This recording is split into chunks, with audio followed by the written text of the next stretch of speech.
In February of 2013, the Crown Casino in Melbourne, Australia, stood as a monument to excess and chance, a sprawling complex covering 220,000 square feet of gaming floor space. As the largest casino in the country, it housed 2,500 slot machines and 540 table games, serving as a conduit for billions of dollars that flowed through its doors every single year. It was a fortress of commerce designed to be impenetrable, yet at this specific moment in time, someone was about to rob it blind. And the most interesting aspect of this heist was that the casino had explicitly invited the thief to do it. The man at the center of this operation was named James Manning, a self-made millionaire and businessman from New Zealand, known for his love of high-stakes blackjack. He was exactly the kind of client the casino coveted, a whale with deep pockets and a penchant for risk, which is why he received a call from Crown Casino's VIP services, inviting him to experience their exclusive mahogany room. The offer was lavish and comprehensive, promising an all-expenses-paid trip that included a private villa for his family and a vault stocked with extra cash just in case he got lucky. When Manning smiled and asked when he should arrive, he was accepting an invitation that highlighted the hubris of the gambling industry. The casino was a business designed to separate people from their money, and they were so confident in their mathematical edge that they were literally paying a gambler to come and lose at their tables. They were willing to fly him first class and house him in luxury because they believed the house always won. But they did not know that Manning was not coming to lose. Nor was he gambling alone. Crown Casino boasted the most advanced security system in the Southern Hemisphere, a technological marvel featuring facial recognition software and 30,000 cameras monitored by ex-military surveillance staff. These systems were designed by the same companies that protected the legendary casinos of Las Vegas, ensuring that the venue had never been successfully robbed in its 20 years of operation. However, despite this formidable defense, James Manning would walk out of the Crown Casino within 72 hours, roughly $32 million richer.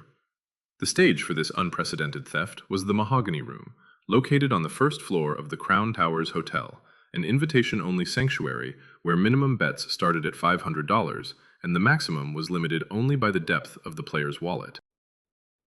The room was a theater of opulence, featuring rich mahogany paneling, leather seats, crystal glasses, and floor-to-ceiling windows overlooking the Yarra River.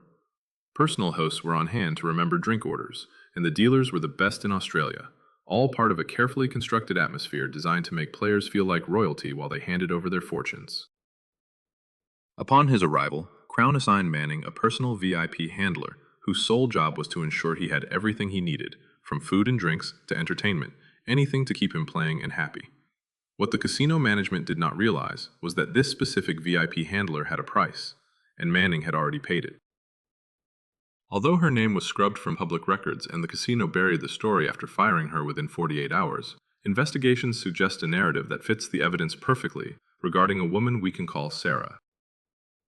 Sarah had worked in Crown's VIP services for 6 years, earning $55,000 a year.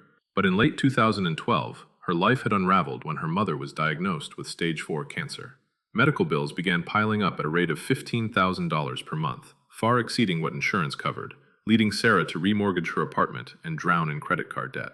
By December of 2012, she was working double shifts and desperate, which was the state she was in when James Manning walked into her life. Manning, a businessman adept at identifying weakness, likely learned of her situation and made an offer she could not refuse, specifically $300,000 in cash in exchange for access codes to the Crown surveillance system.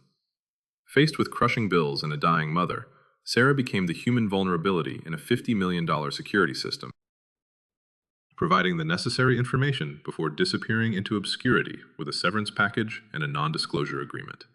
For months prior to Manning's arrival, she had acted as a scout, learning camera systems, mapping blind spots, and studying security shift changes. She discovered the Crown surveillance system used high-resolution cameras capable of reading chip values from 50 feet away and zooming in on player cards, transmitting everything to a surveillance room staffed by experts. However, she also identified a critical technical flaw in that the surveillance feeds were not on a closed circuit, but were transmitted wirelessly. If someone possessed the right frequency, protocol, and access codes, they could tap into the casino's own cameras and watch the exact same feeds as the security team. With the access codes provided by the inside woman, Manning had a partner stationed somewhere in Melbourne, a young man with a computer science background and an excellent understanding of networking protocols. This hacker sat in front of multiple computer screens looking at live feeds from inside the casino, including specific views of the Mahogany Room's Blackjack Table 3. He had a crystal clear overhead view of the dealer's cards and a wide shot of the entire table, seeing everything the casino security saw, but with a fundamentally different objective. While the casino looked for problems, the hacker looked for profits, executing a plan that was elegant in its simplicity. Manning would sit at Blackjack Table 3 while the hacker watched the security feed from outside, allowing the hacker to see the dealer's whole card before Manning had to make his playing decisions. The hacker would then signal Manning through a hidden wireless earpiece, instructing him on how to bet. In the game of blackjack, knowing the dealer's cards provides a 95% advantage, effectively transforming gambling into a scripted performance. The hardest part for Manning was not winning, but winning $32 million without triggering alarms, as winning too consistently would look suspicious. He needed to appear to be the luckiest man alive, rather than the smartest. So when he sat down at the table at 9:47 in the evening on February 15th, he ordered a whiskey and chatted charmingly with the dealer. To any observer, he was just another wealthy regular playing controlled bets between $50,000 and $100,000, winning some and losing others in a natural rhythm. For the first hour, his play was ordinary, perfectly camouflaged by the usual variants of the game. But in his right ear, a voice whispered to him. The hacker's voice, delayed by only a fraction of a second, guided him with real-time probability calculations. At 10:23, the signal came to make a big bet because he had the edge, prompting Manning to push forward $400,000 in chips. The dealer showed a 10 and Manning drew a 16. A nightmare hand, where basic strategy dictates a hit that will likely bust, or a stand that will likely lose. The voice in his ear instructed him to stand because the dealer would bust, so Manning stood. The dealer revealed a 15, hit to draw a 10, and busted, handing Manning a $400,000 win. Although standing on 16 against a 10 was unusual, it was not impossible, and could be dismissed as a lucky hunch. So Manning returned to his pattern of controlled mid-range bets. Hours passed with this pattern of camouflage hiding the heist in plain sight, but every system has a fault line, and at 2:30 in the morning, a technical glitch nearly destroyed him. Manning was up roughly $2.5 million after 4 flawless big hands, when the voice in his ear suddenly went dead. Facing a dealer who was already shuffling, Manning had $85,000 in the betting circle, and absolutely no backup. He was flying blind when he was dealt a 14 against the dealer's 8. Without the hacker's insight, he had to rely on basic strategy, which said to hit, but he hesitated, wondering if the dealer had 18 or if the next card would bust him. When the dealer prompted him, Manning chose to hit and received a 9, busting the hand and losing $85,000. A pit boss watching nearby smirked, relieved to finally see the high roller bleed, unaware that this single loss likely saved Manning from immediate detection. For 2 hours, his decisions had been robotic in their perfection, but this mistake made him appear human again. 10 seconds later, the voice crackled back into his ear, stating that the signal was restored and the interference had cleared. Investigators would later discover that a standard casino wireless sweep at 2:34 caused a 10-second interference burst that jammed the feed, accidentally making the heist plan bulletproof by forcing a loss. Over the course of 10 hours, Manning played 347 hands, 8 of which were extraordinary victories that built the legend of his run. He hid these massive wins between hundreds of unremarkable mid-range bets, joking with dealers and tipping staff to maintain the facade of a lucky high roller. In reality, he was a precision instrument armed with perfect information. His major wins included a $400,000 hand where he stood on 16, a $380,000 win where he hit when he should have stood, and a $425,000 hand where he doubled down to risk $850,000. In another instance, he split 8s against a dealer's 10 to win $980,000, and later stood on 13 against a 10, a move that is never correct strategically, but won him $510,000 when the dealer busted. He hit on 17 to get a 4 and beat the dealer's 20 for a $460,000 pot, and executed 2 massive double downs that netted him over $2 million combined. These 8 headline hands totaled over $5 million. But the real profit engine was the 339 ordinary hands played with an average bet of around $650,000.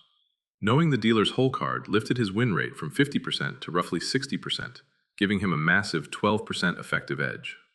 Over the volume of hands played, this subtle advantage acted as a silent machine generating approximately $26 million in quiet profits. When added to the headline wins, Manning walked away from the table with $32 million in verified winnings. By 7:47 in the morning, he was officially the luckiest man in Australian gambling history, and unofficially, the best cheater Crown had ever seen. However, in the surveillance room, a technician named Marcus with 11 years of experience was reviewing the footage and sensing that something was wrong.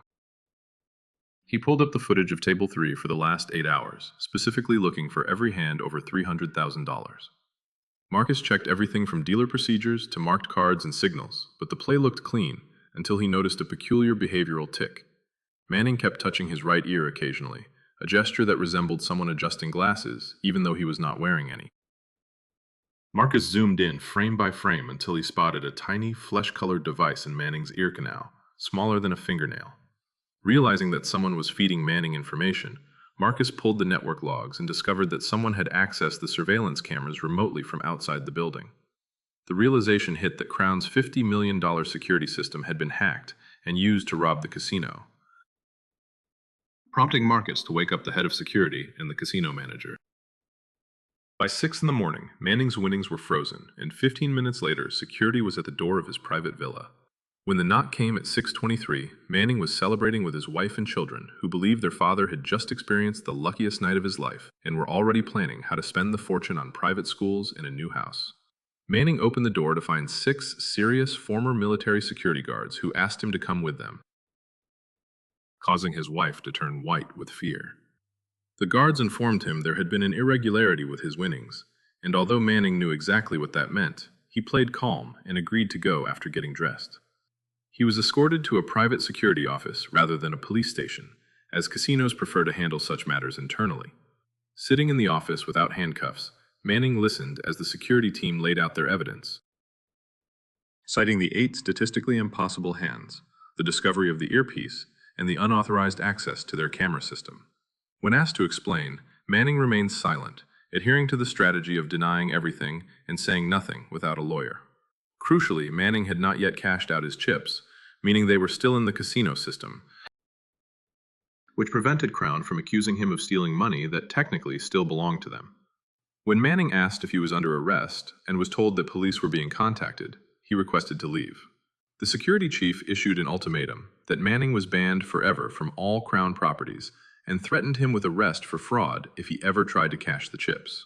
Manning stood up, collected his family, and within 30 minutes was escorted out of the casino, banned for life with his $32 million frozen in the system. Crown Casino faced a difficult dilemma because prosecuting Manning would require them to admit in court that their security system was compromised and that someone had successfully hacked their cameras. Admitting that their impregnable security had a massive vulnerability would cause bad publicity, costing far more than $32 million, as high rollers would stop coming, investors would panic, and regulators would launch investigations. Consequently, Crown made the decision to cover up the incident rather than pursue legal action. The cover-up extended to a public relations stunt scheduled for that very morning, February 15th, where Manning was supposed to purchase the __0_, the world's most expensive cocktail made with cognac from 1858, costing $12,500. With the press already assembled for the Guinness World Record attempt and Manning banned and escorted off the property, Crown could not cancel the event without raising questions. They improvised by begging another regular customer to order the cocktail on camera and pretend it was his idea. The customer agreed, and Crown paid for the drink to secure the world record before quietly refunding the customer's $12,500. In the end, Crown faked the sale of the world's most expensive cocktail to hide a $32 million heist attempt. The ultimate question remained of who actually won, considering Manning never got the money, the hacker was never caught, and the inside woman disappeared. Perhaps nobody won, or maybe everyone lost, making it the most perfect heist of all.